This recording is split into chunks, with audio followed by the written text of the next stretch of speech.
Assalamu alaikum students. Today our lecture is on the topic of isotopes from chemical reaction and structure determination to application in power generation.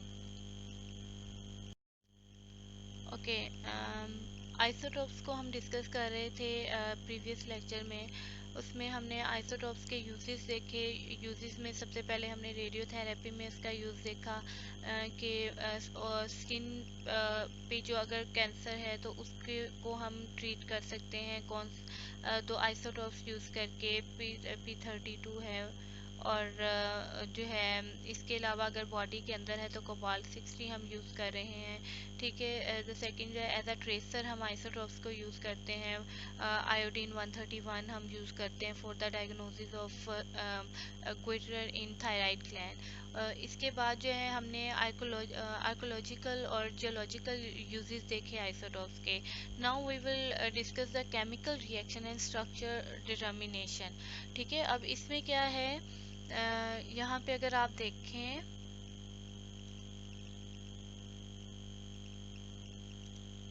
okay, radioactive isotopes are used in chemical reaction to follow a radioactive element during the reaction and ultimately to determine the structure.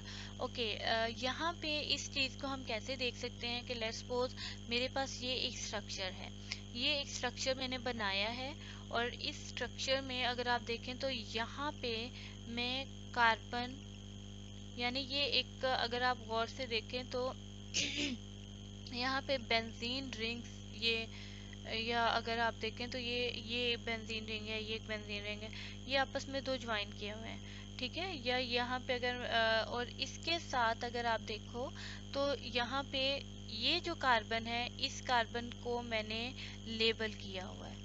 ठीक है, C13 है, ये carbon 13 से मैंने इसको label किया हुआ है इस कार्बन को।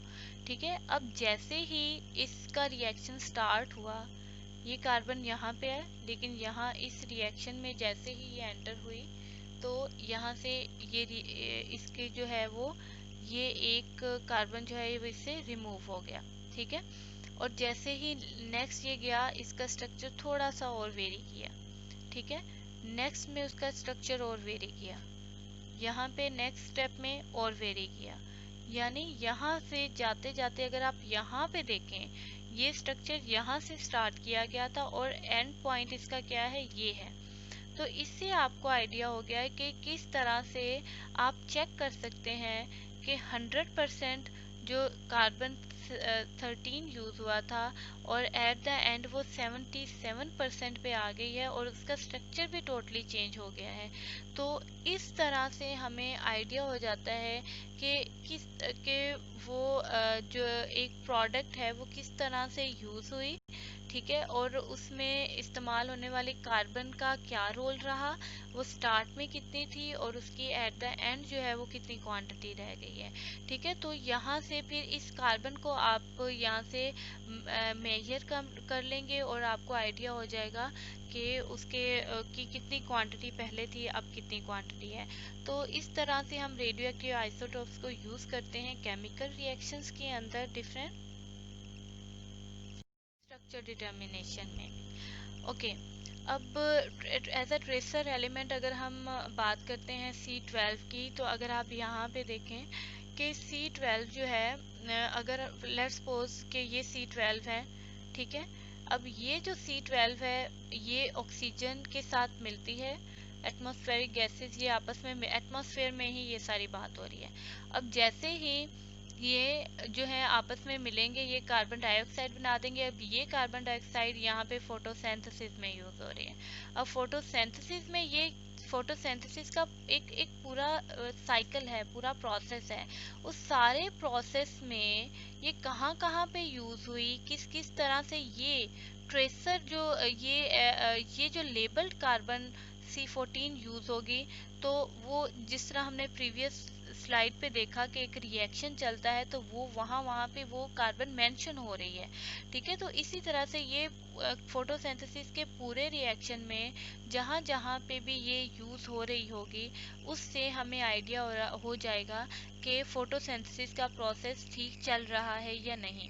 एट द एंड हमें जो एक प्रॉपर प्रोडक्ट मिलेगी और कार्बन जो है उसमें किस तरह से वो एट द एंड हमें मिलेगी, उससे हमें आइडिया हो जाएगा कि वो पूरा रिएक्शन ओवरऑल जो है वो किस तरह से चला।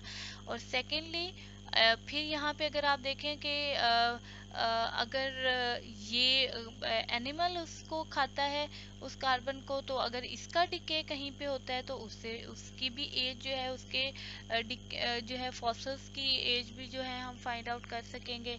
ठीक है, तो इस तरह से डिफरेंट जगहों पे जो है ये डिफरेंट अपना रोल प्ले करते हैं। ठीक है, तो केमिकल रिएक्शन है स्ट्रक्चर डिटर्मिनेशन में रेडियो एक्टिव आइसोटोप्स इस तरह से यूज हो रहे हैं।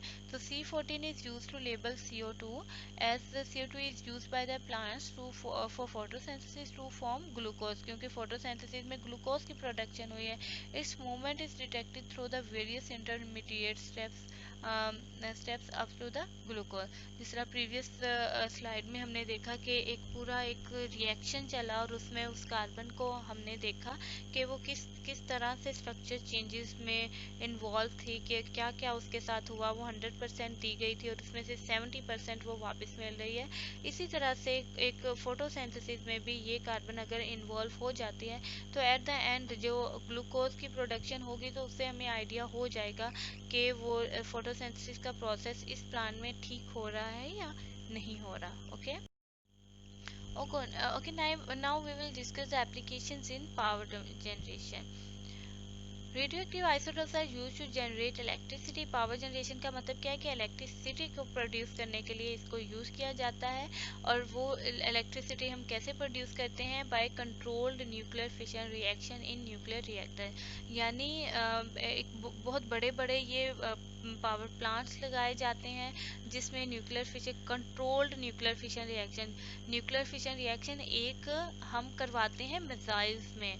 ठीक है, ये जितना भी हमारे पास हम भी न्यूक्लियर पावर हैं, आपको पता है। तो आपने देखा होगा कि ये जितना भी हम रिएक्शन करवाते हैं, जो हम कोई भी मिसाइल का जो है वो करते हैं, एक्सपेरिमेंट करते हैं, तो वहाँ पे भी हम रिएक्शन ही करवा रहे हैं। ठीक है, तो आपने देखा होगा कि लेकिन अगर हम उसको इलेक्ट्रिसिटी, क्योंकि वहाँ पे बहुत ज़्यादा हीट प्रोड्यूस होती है जब वो रिएक्शन होता है। ठीक है, और उस रिएक्शन के बाद में जो है वो जो कोई भी ये मिसाइल है या कोई भी बम ब्लास्ट होता है, तो आपने देखा होगा कि वो बेसिकली वहाँ पे न्यूक्लियर फिशन रिएक्शन होता है और वो रिएक्शन इतना ज़्यादा वहाँ पे डिकेइंग प्रोसेस उसका होता है कि वो जब ब्लास्ट होता है तो आपने देखा होगा कि बहुत बहुत दूर तक उसके असरार दिखाई, यानी उसमें इतनी एनर्जी होती है कि वो आसपास जहाँ जहाँ तक उस एनर्जी वो जाती है वो चीज़ों को तबाह कर देती है। ठीक है, तो वो कंट्रोल्ड रिएक्शन नहीं है, लेकिन कंट्रोल्ड रिएक्शन हम किस में करवाते हैं? न्यूक्लियर रिएक्टर्स में करवाते हैं। और वो जो एक बहुत ज़्यादा शिद्दत से वो जो एनर्जी निकलती है उस रिएक्शन से, उस एनर्जी को हम यूज़ करके क्या जनरेट करते हैं? इलेक्ट्रिसिटी जनरेट करते हैं। ठीक है, तो न्यूक्लियर फिशन रिएक्शन जो है क्या होते हैं? Reaction that involve the splitting of heavy nucleus into 2 और मोर लाइटर न्यूक्लियाई। एक होगा तो न्यूक्लियस, ज्यादा होंगे तो nuclei, with the release of huge amount of energy is called the nuclear fission reaction. यानी एक बड़े न्यूक्लियस को आपने ब्रेक किया और स्प्लिट किया का मतलब क्या है कि ब्रेक डाउन की उनकी इनटू 2 और मोर लाइटर न्यूक्लियाई। और उस वक्त जब ये ब्रेकिंग होती है उसमें लार्ज अमाउंट ऑफ एनर्जी जो है, यूज का मतलब क्या होता है? लार्ज अमाउंट ऑफ एनर्जी जो है वो क्या होती है? रिलीज होती है। और इसको हम क्या कहते हैं? Nuclear fission reaction. Okay, here you can see a diagram of nuclear fission reaction. ये यूरेनियम है, ठीक है, फिशनेबल न्यूक्लियस है। ये यहाँ पे अगर आप देखें स्प्लिटिंग ऑफ न्यूक्लियस हो रहा है यहाँ पे। जैसे ही न्यूक्लियस स्प्लिट होगा large amount of energy will be release. ठीक है, ये एक प्रोडक्ट बनी, एक ये प्रोडक्ट बनी। ये जब दोबारा से, और इनको स्पार्क कौन दे रहा है? इनको स्पार्क ये न्यूट्रॉन दे रहा है। ये न्यूट्रॉन जैसे ही आके इसके साथ कोलाइड करेगा ये टूटेगा और इससे ये 2 में चेंज होगा, और 2 में जब चेंज होगा तो एनर्जी रिलीज होगी। जब एनर्जी रिलीज होगी तो इसके साथ क्या प्रोड्यूस होंगे? 3 मज़ीद न्यूट्रॉन्स प्रोड्यूस होंगे। अब ये जो 3 न्यूट्रॉन प्रोड्यूस हुए हैं, ये दोबारा जो है वो प्रोडक्ट, ये जो प्रोडक्ट बनी है इसके साथ टकराएंगे और इससे मज़ीद जो है वो ब्लास्ट कराएंगे। यानी ये जो बॉम्ब ब्लास्ट वगैरह होते हैं वो बेसिकली उनमें ये रिएक्शन हो रहे होते हैं, ठीक है। यानी उनमें एकदम से इतना ज़्यादा ये सारा रिएक्शन होता है कि उसकी जो एनर्जी जो है उसी से ही तबाही जो है वो हर तरफ जो है जो डैमेज काज होता है वो बेसिकली उस एनर्जी से होता है जो कि इस रिएक्शन से प्रोड्यूस होती है। Okay, when uranium is bombarded with slow moving neutron, जैसे अभी हमने देखा uranium nucleus breakup to produce barium and krypton, यानी वो एक जो था वो 2 में चेंज हुआ, एक बैरियम है और दूसरा क्रिप्टॉन है, एंड 3 न्यूट्रॉन वहाँ पे प्रोड्यूस हुए। अभी आपने देखा 3 न्यूट्रॉन वहाँ पे प्रोड्यूस हुए थे, और ये इसकी इक्वेशन है और ये बहुत ज़्यादा इंपॉर्टेंट है। आपने इस पूरे लॉन्ग क्वेश्चन को बहुत अच्छे से याद कर। Okay, large amount of energy is release which is use to convert. Okay, अब अगर हम कंट्रोल्ड न्यूक्लियर रिएक्टर की बात करते हैं तो उनमें ये जो एनर्जी रिलीज हो रही है बेसिकली, तो उस एनर्जी को हम यूज़ करते हैं to convert water into steam in boiler. उसी के साथ बॉयलर लगे हुए होते हैं, ठीक है। उन बॉयलर में वाटर है और वो वाटर जो है वो किस में उस एनर्जी से चेंज हो जाएगा, वो इतनी जो हीट एनर्जी आई है उससे वो किस में चेंज हो जाएगा, स्टीम में चेंज हो जाएगा। और स्ट्रीम जो है वो आगे जाके किसको ड्राइव करेगी, टर्बाइंस को, और वो टर्बाइंस आगे जाके क्या प्रोड्यूस करेंगी, इलेक्ट्रिसिटी प्रोड्यूस करेंगी। This is a peaceful use of atomic energy for the development of a nation, ठीक है। यहाँ पे आप देखें ये यूरेनियम है, ये न्यूट्रॉन है, ठीक है। ये न्यूट्रॉन जैसे ही आके की बम्बार्डमेंट हुई इसकी यूरेनियम की के साथ जो है न्यूट्रॉन की, तो जैसे ही आके इसके साथ टकराया तो 3 न्यूट्रॉन इससे बने और बैरियम एंड क्रिप्टॉन, ठीक है। ये एक न्यूक्लियर फिशन रिएक्शन है।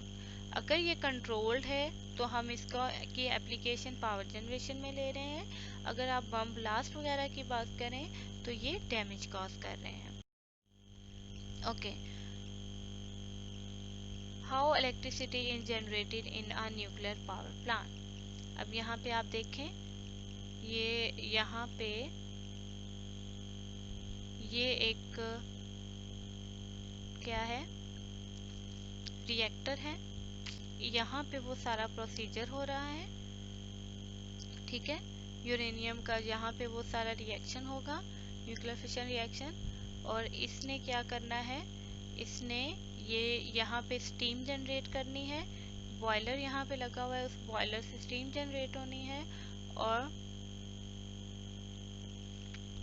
उस स्टीम ने आगे जाके यहाँ पे ये देखें ये टरबाइन लगी हुई है, इस टरबाइन को मूव करना है। इस टरबाइन के आगे जनरेटर लगा हुआ है, इस जनरेटर ने इलेक्ट्रिसिटी जनरेट करनी है और उसको ट्रांसफ़र करना है, और ये इलेक्ट्रिसिटी बन के आगे जो है पूरे, मतलब ये एक पूरा का पूरा प्रोसेस है जो कि बहुत बड़े लेवल पे लगाया जाता है। ओके, यहाँ तक जो है आज हमारा सेकंड चैप्टर भी कंप्लीट हो गया है। यूजेस ऑफ आइसोटॉप्स को हमने 2 हिस्सों में करके जो है कंप्लीट किया है। तो आपने इसको एज अ लॉन्ग क्वेश्चन पूरा जो है एक नोटबुक पे लिख लेना है और उसको याद करके एक दफ़ा इसकी प्रैक्टिस ज़रूर करनी है, क्योंकि ये इम्पोर्टेंट लॉन्ग क्वेश्चन है और आपको ये आना चाहिए, ठीक है। Thank you so much.